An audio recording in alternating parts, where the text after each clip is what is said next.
We are pleased to be joined in studio, as promised, by J.J. Potrikus, president of the Syracuse Spartans. It's that time of year again, J.J. Season underway. You just got started on Wednesday, right? Opening night on Wednesday and Challenger Baseball night and Little League night coming up this weekend. Just another season of college summer baseball here in Syracuse. We're excited for it. So tell us about Syracuse Spartans. For those who are unaware, who's on the team? You know, how many colleges are represented? Do you have local products? I know you've got a few, right? Yeah, so we have a few local guys, but most of our team this year is actually from out of town. We got college kids from across the country. Got a few kids from California, kids from Texas, kids from the New England area and the Midwest. One of our players is still in the College World Series, the Division III College World Series with Salve Regina right now. So I got D1, D2, D3 guys from across the country. Coming in, staying up at the dorms at OCC, and playing a competitive, college wood bat summer league baseball across New York State. So we got 11 teams across the state. I would say it's similar to like the Cape Cod League, maybe just a little lower tier of player, but still great kids. We do a lot of community effort. This will be our 7th year here in Syracuse, and we do a lot of community baseball here, and getting a chance to give back to the community in Syracuse, and also give these kids a chance to get scouted to maybe play at the next level too. I wanted to talk about that part of it. What do these players, get out of coming here and spending the summer here? And again, it's very competitive, right? I mean, so can you speak to that a little bit? What the players are getting out of this, what they hope to get out of it? Well, so I mean, one of the reasons I got started with this, I started the Syracuse Spartans, is I played in these leagues across the country too. So I played in one of these leagues in North Carolina. I played in South Carolina. I played in the New England Collegiate Baseball League. I had some of the best times of my life. Some of the host families, the people that I stayed with, the communities I connected with, I invited a few of them out to my wedding, right? So they were, it was an incredible experience. It's standard that a college kid at the end of their 50-game college season, the guys who actually want to go play at the next level, in the big leagues, they play 162 games. In the minor leagues, they're playing 120 games. So they got to go someplace and play in the summer.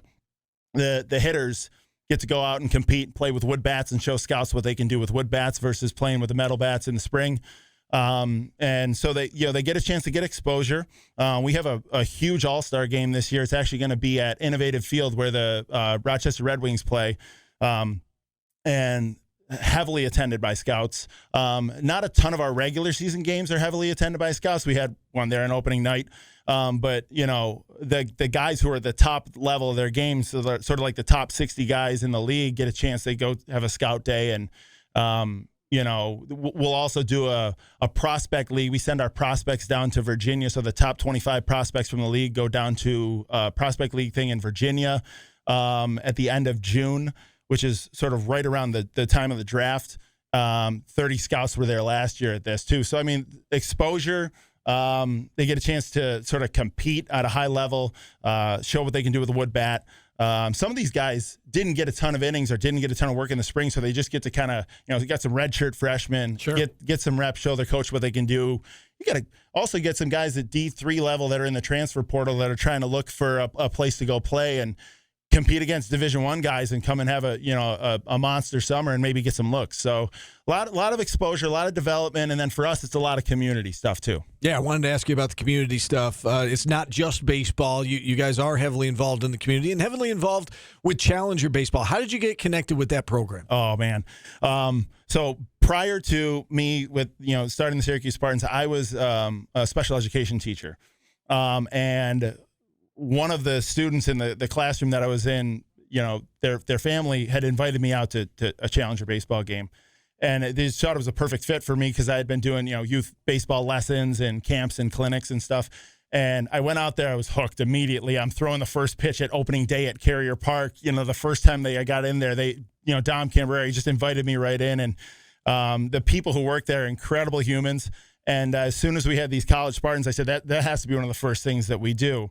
So Syracuse Challenger Baseball is literally one of the largest Challenger Baseball program in the country. I'm lucky enough to have been invited this past year to join the board of directors, so I'm now on the board of directors with Challenger.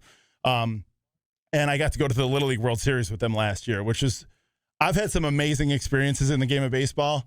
Hands down, the coolest experience I've ever had in my entire life was going to the Little League World Series last year with the Syracuse Challenger program. there was 9,000 people in the stands, like cheering for these kids by name. Like Team Australia's in there, the Czech Republic's in there, the Mexico team is in there, and they're just there's not a dry eye in the building. It was an unbelievable experience to be on the field with them. And when the Spartans come into town, I want to expose them to that because it sort of feeds my heart and my soul, and it does for them too. I saw a kid at opening day on Challenger night who was also at opening day with us 7 years ago. And he played catch with one of the Spartans, that night out on the field. And they still keep in touch with each other. This is like right? 7 years later. They're still, the kid was from awesome. The Minnesota area, and they still keep in touch with each other.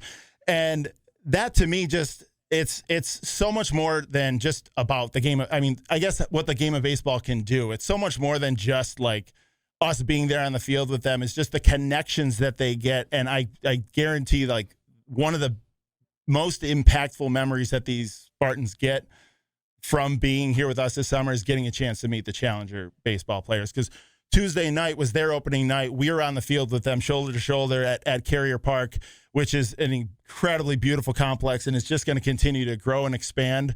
And to give our kids the opportunity to do that, they grow as human beings. Like it's amazing.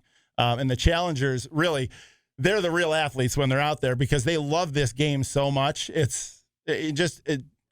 I think that helps our players take that love of the game with them. Yeah, I was going to say that, we always hear the phrase giving back to the community, but it sounds like, the players are getting something back, maybe a lot back from the Challenger baseball program. To be 100% honest, I get energy from being there. I was talking to somebody about that the other day. I get energy. I go home and just like buzzing. I can't sleep because it's that much of a I'm at a loss for words for the Little League World Series experience, seeing 30 Spartans on the field with the Challengers, and then seeing the Challenger players come out to our game on Saturday night and throw out the first pitch and play catch on the field.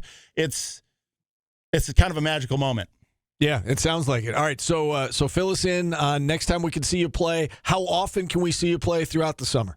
Okay, so we got 35 more games between now and the mid to end of July, so it's kind of like a pro schedule. We are playing this Saturday night at OCC at 7 p.m. That's our Challenger baseball night. We've got Little League baseball night. All Little League players can come in for free on Sunday at 5:30. Hopefully the weather holds off. If it doesn't, we'll pick another date for that. And then they can find the schedule at SyracuseSpartans.com. We also stream all of our games on SyracuseSpartans.com/live, so you can watch it live. There's a NYCBL digital network on Amazon Prime and on Roku, so people can actually stream the games live, so the families are watching from across the country too. So we've got a great broadcast crew. One of your very own, Jordan, used to work for us and used to do some broadcasts for us, which is, he's a great dude. So yeah, they can come see us at OCC. They can check out our schedule at SyracuseSpartans.com. They can follow us on Instagram or X at Syracuse Spartans on Instagram and NYCBL_Spartans on X. All right, JJ. Great stuff. Appreciate you coming on. Best of luck this season. Yeah, appreciate it. Thank you very much. All right, JJ Potrikus from the Syracuse Spartans. With that, we'll take a time out. We will wrap up the show next on ESPN Radio.